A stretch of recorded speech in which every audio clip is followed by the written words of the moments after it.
Hujan turun deras siang itu. Langit kelabu menggantung berat di atas kampung Sukamaju. Seorang anak laki-laki berumur 12 tahun berjalan terseok di jalanan berlumpur. Pakaiannya compang-camping, tubuhnya basah kuyup. Namanya adalah Arga. Ia anak yatim piatu. Kedua orang tuanya meninggal dalam kebakaran rumah 2 tahun lalu. Sejak saat itu, hidupnya bergantung pada belas kasihan warga kampung. Namun, tidak semua orang bersedia menolong. Banyak yang menganggap kehadiran Arga membawa sial. Kematian orang tuanya dianggap kutukan, dan kejadian-kejadian buruk yang menimpa kampung belakangan ini, gagal panen, ternak mati, dan sumur mengering, dituding sebagai akibat dari keberadaannya. Cepat pergi dari sini, Arga, bentak kepala, dusun dengan suara lantang di balai desa. Warga mengelilinginya, membawa obor dan wajah penuh amarah. Tapi, aku tidak punya tempat lain, ucap Arga lirih. Matanya basah oleh air mata yang tak terbendung. Kau sudah cukup lama merepotkan kami. Ini bukan kampung untuk orang pembawa sial, teriak seorang ibu paruh baya. Anak-anak lain menatapnya dengan campuran iba dan takut, seolah kehadirannya bisa menular seperti penyakit. Tak ada yang berani membela. Akhirnya, dengan langkah berat, Arga berjalan meninggalkan kampung yang selama ini menjadi satu-satunya tempat yang ia kenal. Di tangannya hanya ada ransel kecil, berisi baju lusuh dan sepotong roti kering. Dunia terasa begitu besar dan dingin untuk anak sekecil dirinya. Ia berjalan melewati hutan yang memisahkan kampungnya dari lembah di balik bukit. Malam mulai turun, dan hawa dingin menusuk tulangnya. Di tengah pepohonan yang lebat, Arga berhenti untuk berteduh di bawah akar pohon besar yang melengkung seperti gua kecil. Ia menggigil, tubuhnya lelah, tapi matanya tetap terbuka, menatap bintang-bintang yang sesekali muncul di balik awan. Entah bagaimana, meskipun diusir, hatinya tidak sepenuhnya hancur. Ada api kecil di dalam dirinya, harapan bahwa dunia di luar sana mungkin lebih baik. Keesokan harinya, saat kabut masih menggantung di antara pepohonan, Arga melanjutkan perjalanan. Ia tak tahu kemana akan pergi. Yang penting, menjauh sejauh mungkin dari kampung yang telah menolaknya. Ketika matahari mulai menanjak, Arga mendengar suara lirih dari kejauhan. Seperti suara rintihan. Ia berhenti, menajamkan telinga. Suara itu datang dari balik semak-semak di bawah lereng berbatu. Ia berlari ke arah suara itu, dan matanya membelalak. Seorang kakek tua tergeletak di tanah, tubuhnya terjepit oleh batu besar. Wajahnya penuh luka dan keringat, napasnya tersengal. Tolong. Anak muda, aku tidak bisa bergerak. Arga segera berlutut, mencoba mendorong batu itu. Tapi batu itu terlalu berat untuk anak seusianya. Tenang, Kek. Aku akan cari cara menolongmu. Di tengah rasa lapar, dingin, dan ketakutan, sesuatu dalam diri Arga bangkit, semangat yang selama ini terkubur oleh penderitaan. Mungkin ini alasan mengapa ia masih hidup. Mungkin ini adalah awal dari sesuatu yang lebih besar. Arga menggenggam tangan kakek itu yang dingin dan lemah. Batu besar yang menjepit kaki kakek itu tampak tak bergerak sedikit pun meski ia sudah mencoba mendorongnya sekuat tenaga. Nafas kakek itu terengah, tapi ia masih sadar. Apa namamu, Kek? Tanya Arga, menahan panik. Namaku, Raksa, jawab si kakek pelan. Aku jatuh dari lereng saat sedang mencari akar obat. Batu ini menggelinding dan menghimpit kakiku. Arga memandang sekeliling. Lereng tempat mereka berada cukup curam, berbatu dan berlumut, licin karena hujan semalam. Tak ada orang lain di sekitar. Ia harus bertindak sendiri. Aku akan kembali, Kek. Aku akan cari kayu atau sesuatu untuk mengungkit batu ini. Tanpa menunggu jawaban, Arga berlari ke dalam hutan. Ia menyusuri tanah becek dan mencari batang kayu yang cukup kuat. Setelah beberapa lama, ia menemukan dahan besar dan lurus yang tampak kokoh. Dengan susah payah, ia menyeretnya kembali ke lereng. Arga menyelipkan ujung kayu itu di bawah batu besar dan mencari batu kecil sebagai tumpuan. Dengan seluruh tenaga, ia menekan ujung satunya. Tubuh kecilnya gemetar, wajahnya memerah. Kayu itu bergoyang, lalu terdengar suara berat. Batu bergeser sedikit. Sekali lagi, teriaknya dalam hati. Ia menggertakkan gigi, mengerahkan seluruh tenaganya. Batu itu akhirnya terguling perlahan, cukup untuk membebaskan kaki Raksa. Kakek tua itu berteriak, pelan, menahan sakit saat Arga menariknya ke tempat yang lebih aman. Kaki Raksa tampak membiru dan bengkak. Ini harus dibalut. Dan kau harus istirahat, Kek. Ucap Arga sambil merobek sebagian baju bekasnya untuk membalut luka itu. Raksa menatap anak itu penuh haru. Kau, anak yang luar biasa. Arga hanya mengangguk, menahan tangis dan lelah. Ini pertama kalinya dalam waktu lama ada yang mengucapkan kata baik kepadanya. Hari itu mereka berteduh di bawah pohon besar. Arga menyalakan api kecil dengan batu dan ranting kering, sesuatu yang diajarkan almarhum ayahnya dulu. Ia juga mencari daun-daunan yang bisa dimakan dan menampung air hujan dengan daun lebar. Raksa mengamati semua yang dilakukan Arga. Dari kampung mana kau berasal? Arga ragu, tapi akhirnya menjawab. Kampung Sukamaju, tapi aku diusir. Kenapa? Katanya aku bawa sial. Orang tuaku sudah meninggal. Semua salahku, kata mereka. Raksa terdiam. Matanya tajam, namun lembut. Kadang orang dewasa bisa lebih buta dari anak-anak. Mereka takut pada hal yang tak mereka pahami. Arga tidak menjawab. Ia hanya duduk di dekat api, memandangi kobaran kecil itu. Kau tahu, lanjut Raksa. Aku dulu tabib di Pegunungan Selatan. Tapi orang-orang pun pernah menganggapku penyihir karena aku menyembuhkan orang dengan akar dan daun. Mereka takut. Aku juga pernah diusir. Arga menatap Raksa dengan mata melebar. Kakek juga? Raksa tersenyum lemah. Tapi waktu akan menunjukkan siapa yang benar. Kau telah menolong hidupku, Arga. Itu adalah hal besar, bahkan jika kau tak menyadarinya. Malam turun perlahan. Suara serangga mulai terdengar, berganti dengan suara burung malam. Arga dan Raksa duduk berdekatan, saling berbagi kehangatan di tengah gelap dan dinginnya hutan. Meskipun kakinya luka, Raksa tampak lebih kuat dari sebelumnya. Dan meskipun Arga sendiri masih lapar dan lelah, ada nyala baru dalam dirinya, keyakinan bahwa ia belum selesai, bahwa hidup ini belum menyerah padanya. Esoknya, Raksa berkata, ada sebuah tempat di balik bukit utara, sebuah dusun kecil yang mungkin bisa menerima kita. Tapi jalannya jauh dan tidak mudah. Arga mengangguk. Aku akan bantu kakek ke sana. Raksa tersenyum, kali ini lebih lebar. Kau bukan anak biasa, Arga. Dan dunia ini belum tahu siapa dirimu yang sebenarnya. Dengan tongkat penyangga dan bantuan Arga, mereka mulai berjalan perlahan ke utara. Di belakang mereka, hanya hutan dan batu besar yang kini sunyi. Di depan, mereka, jalan panjang yang belum diketahui. Tapi Arga tidak takut. Ia punya tujuan. Ia punya seseorang yang mempercayainya. Kabut pagi masih menyelimuti hutan ketika Arga membantu Raksa berjalan pelan menuju utara. Raksa menopang tubuhnya dengan tongkat yang dibuat Arga dari cabang pohon lurus. Meski langkah mereka lambat, semangat di hati keduanya tidak padam. Kita akan melewati 3 bukit, ujar Raksa sambil menunjuk arah dengan mata. Di balik bukit ketiga, ada dusun bernama Banyu Lestari. Penduduknya tak banyak, tapi mereka baik. Arga mengangguk. Ia tidak tahu seberapa jauh perjalanan itu, tapi hatinya mantap. Tak ada lagi yang menunggunya di belakang, hanya harapan di depan. Perjalanan itu berat. Tanah hutan licin dan penuh akar. Jalur curam membuat mereka harus sering berhenti. Raksa terengah. Kakinya masih bengkak, tapi semangatnya menyala saat melihat tekad Arga yang tak pernah mengeluh. Siang itu mereka mencapai bukit pertama. Dari puncaknya, hutan terlihat seperti lautan hijau tak berujung. Matahari menyelinap di antara awan memberikan sedikit kehangatan.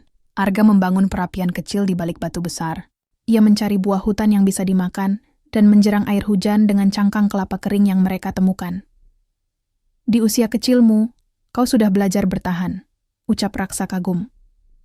Ayah dulu suka ajak aku ke hutan. Ibu suka bercerita tentang tumbuhan obat. Aku hanya ingat-ingat apa yang mereka ajarkan, jawab Arga pelan. Raksa tersenyum.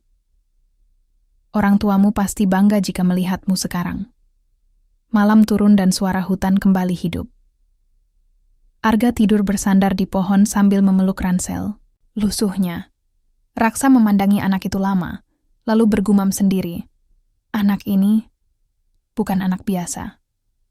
Keesokan paginya, mereka melanjutkan perjalanan menuju bukit kedua. Namun, di tengah jalan, langit tiba-tiba menggelap. Angin bertiup kencang.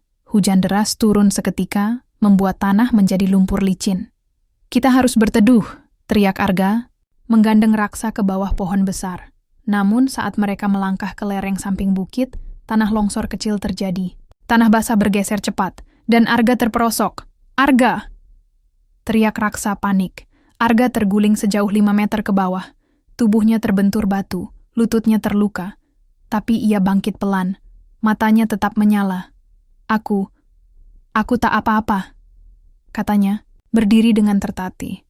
Raksa lega, tapi tak bisa menyembunyikan kekhawatiran. Kau harus istirahat. Kita bisa lanjut besok. Arga menggeleng. Tak apa, Kek. Kita harus segera keluar dari hutan. Kakek butuh tempat yang aman. Mereka menunggu. Hujan reda, lalu menyusuri jalur lebih aman di sisi bukit.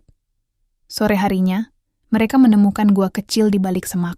Arga membersihkan gua itu, menyalakan api, dan mengobati luka di kakinya sendiri.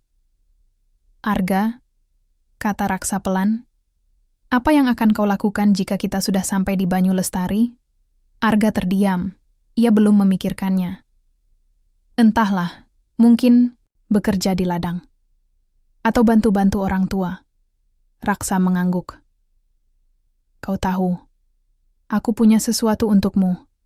Raksa merogoh kantong dalam jubahnya dan mengeluarkan benda kecil berbentuk segi 6, warnanya tembaga, dengan ukiran bunga dan bintang. Apa itu? Tanya Arga. Ini lambang dari Persekutuan Tabib Gunung. Dulu, aku anggota mereka. Jika kau menunjukkan ini di tempat yang tepat, orang akan tahu bahwa kau muridku. Arga menerima benda itu dengan tangan gemetar. Kau mau menjadikanku muridmu? Raksa tersenyum lebar. Kau sudah jadi muridku sejak kau menyelamatkanku. Malam itu, Arga tidak bisa tidur. Bukan karena nyeri di kakinya, bukan karena suara hutan, tapi karena hatinya penuh semangat baru. Ia bukan lagi anak yatim yang dibenci kampung. Ia kini seorang penjelajah, penyelamat, dan mungkin calon tabib esoknya. Mereka menuruni bukit terakhir. Jauh di kejauhan, antara kabut yang mulai menipis, terlihat garis-garis sawah dan atap rumah bambu. Dusun Banyu Lestari. Langkah mereka semakin ringan. Arga tahu, ujian belum selesai. Tapi untuk pertama kalinya dalam hidup, ia melihat tujuan yang jelas, menjadi seseorang yang berarti. Langit tampak cerah saat Arga dan Raksa tiba di tepi Dusun Banyu Lestari. Kabut pagi perlahan tersingkap, menampakkan barisan rumah panggung kecil, kebun yang rapi, dan sawah hijau yang terbentang. Sungai kecil mengalir tenang di sisi dusun, memantulkan sinar matahari. Raksa menunjuk ke rumah besar di tengah dusun. Itu rumah kepala dusun. Kita ke sana dulu. Warga dusun yang melihat kedatangan mereka menatap penuh rasa ingin tahu. Seorang ibu yang sedang menjemur pakaian berbisik ke tetangganya. Itu bukan orang sini, ya? Tapi berbeda dari kampung. Tempat Arga dulu tinggal, tidak ada tatapan benci atau curiga. Hanya heran dan sedikit hati-hati. Arga merasa gugup, namun Raksa menepuk bahunya, memberi isyarat bahwa semua akan baik-baik saja. Di depan rumah kepala dusun, mereka disambut seorang lelaki paruh baya berjanggut putih. Matanya tajam namun hangat. Raksa? Tanyanya ragu. Masih mengenal suara tua ini, Paman Widarta? Jawab Raksa sambil tersenyum lemah. Kepala dusun itu langsung memeluknya. Kami mengira kau sudah meninggal. Masih hidup, meski nyaris tergilas batu. Jawab Raksa sambil menunjuk kakinya. Widarta menoleh ke Arga. Dan anak ini, penyelamatku, namanya Arga. Wajah Widarta berubah kagum. Anak sekecil ini? Raksa mengangguk. Tanpa dia, mungkin jasadku sudah ditelan akar-akar hutan. Kabar kedatangan Raksa dan Arga menyebar cepat. Warga berkumpul di sekitar rumah kepala dusun, mendengar kisah mereka. Untuk pertama kalinya, Arga menceritakan dengan terbata bagaimana ia diusir dari kampung, hidup sendirian di hutan, dan akhirnya bertemu Raksa. Tak ada ejekan, tak ada tudingan. Warga mendengarkan dengan serius. Beberapa bahkan meneteskan air mata. Sore itu, Widarta memutuskan memberikan satu rumah kosong di pinggir dusun untuk mereka tempati. Rumah kecil beratap daun rumbia, dikelilingi pohon kelapa dan semak berbunga. Mulailah hidup baru di sini, Arga, kata Widarta. Banyu, Lestari tak menilai seseorang dari masa lalunya. Arga mengucapkan terima kasih berkali-kali. Dalam hati, ia hampir tak percaya. Untuk pertama kali sejak kedua orang tuanya meninggal, ia merasa diterima. Hari-hari berlalu, dan Arga mulai membantu warga. Ia belajar menanam padi, memelihara ayam, dan ikut serta dalam kegiatan dusun. Tapi yang paling ia sukai adalah saat duduk bersama Raksa di teras rumah mereka, belajar tentang tanaman obat dan ilmu penyembuhan. Raksa mengajarkan cara mengenali daun penyegar pernapasan, cara meracik akar pahit untuk mengobati demam, dan cara membalut luka dengan kulit pohon tertentu. Kau bukan sekadar belajar jadi tabib, Arga, kata Raksa suatu malam. Kau belajar jadi pengayom, penolong, penjaga kehidupan. Setiap malam, Arga mencatat semua pelajaran di buku catatan yang diberikan Raksa. Tulisan tangannya masih kaku, tapi penuh semangat. Suatu pagi, terdengar suara gaduh dari arah sawah.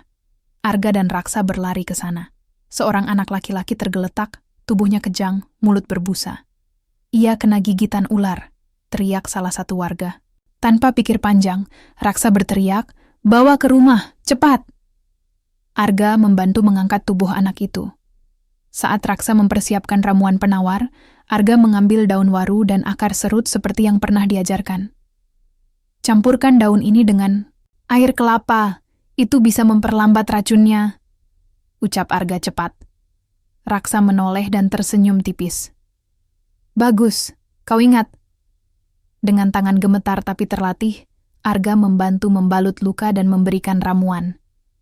Beberapa warga menatap dengan kagum. Tak lama kemudian, kejang si anak mereda. Nafasnya mulai tenang. Orang tuanya menangis haru. Terima kasih Raksa. Dan kau, Nak Arga. Warga bersorak. Beberapa menepuk bahu Arga. Ada yang berkata, anak ini luar biasa. Arga menunduk. Bukan karena malu, tapi karena hatinya penuh. Ia bukan lagi anak yang dibuang. Ia kini penyelamat, seperti Raksa. Malam itu, saat duduk di bawah pohon rindang, Raksa menatap bintang dan berkata, "Lihat, Arga, bintang di atas tak pernah memilih siapa yang boleh bersinar. Semua bisa, asalkan tak menyerah." Arga mengangguk. Ia mulai percaya. Tapi jauh di hutan sana, sesuatu sedang bergerak. Bayangan masa lalu belum sepenuhnya hilang. Dan ujian terbesar, Arga belum datang. Dusun Banyu Lestari diselimuti kabut pagi, ketika suara langkah kuda terdengar mendekat dari arah hutan. Warga yang sedang mempersiapkan pasar pagi menoleh dengan penasaran. 4 orang pria berpakaian rapi, bersenjata pedang, dan mengendarai kuda hitam memasuki dusun dengan wajah serius. Mereka berhenti di tengah jalan desa. Salah satu dari mereka, pria bertubuh tinggi dengan luka panjang di pipi, berseru lantang, "Kami mencari anak bernama Arga. Ia melarikan diri dari kampung Sukamaju setelah menyebabkan musibah besar. Serahkan dia." Warga langsung saling pandang. Beberapa mundur, panik. Di balik semak, Arga yang sedang mengumpulkan daun untuk Raksa mendengar semuanya. Ia membeku, tangannya gemetar. Raksa berdiri di tengah jalan, menghadang para penunggang kuda. Arga tidak bersalah. Ia korban dari kebencian yang salah arah. Pemimpin rombongan itu menyeringai sinis. "Kau Raksa si tabib tua, bukan? Jangan campuri urusan ini. Anak itu harus kembali dan diadili." Warga mulai berkumpul. Widarta, kepala dusun, maju. Kami tidak menyerahkan siapapun tanpa bukti. Arga telah menyelamatkan nyawa di dusun ini. Ia bagian dari kami. Terserah, kata pria tinggi itu. Tapi jika tak diserahkan, kami akan mengambilnya paksa. Raksa kembali ke pondok. Arga duduk di lantai, wajahnya pucat. Aku tidak ingin masalah ini membahayakan dusun. Mungkin aku harus pergi. Raksa menggeleng tegas.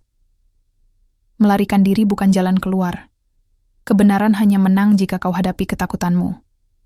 Dulu aku pun dituduh sebagai penyihir. Tapi aku lawan itu dengan kebaikan dan bukti nyata. Arga terdiam, lalu berdiri. Kalau begitu, aku akan bicara. Di balai desa, Arga berdiri di tengah kerumunan. Para prajurit kampung lamanya, para tetua dusun, dan warga menyaksikan. Meski gemetar, suaranya tetap mantap. Aku tidak menyebabkan musibah apapun. Aku anak dari keluarga sederhana. Ayahku pengumpul, kayu ibuku penjual jamu. Saat banjir besar menghancurkan ladang, mereka menyalahkanku karena beberapa orang meninggal. Tapi yang mereka tak tahu, aku justru mencoba memperingatkan mereka agar pindah. Tak ada yang mau dengar. Salah satu prajurit menyela, "Itu hanya kata-katamu. Tak bisa dibuktikan." Tiba-tiba, seorang pria tua muncul dari kerumunan. Janggutnya putih, matanya keruh tapi tegas.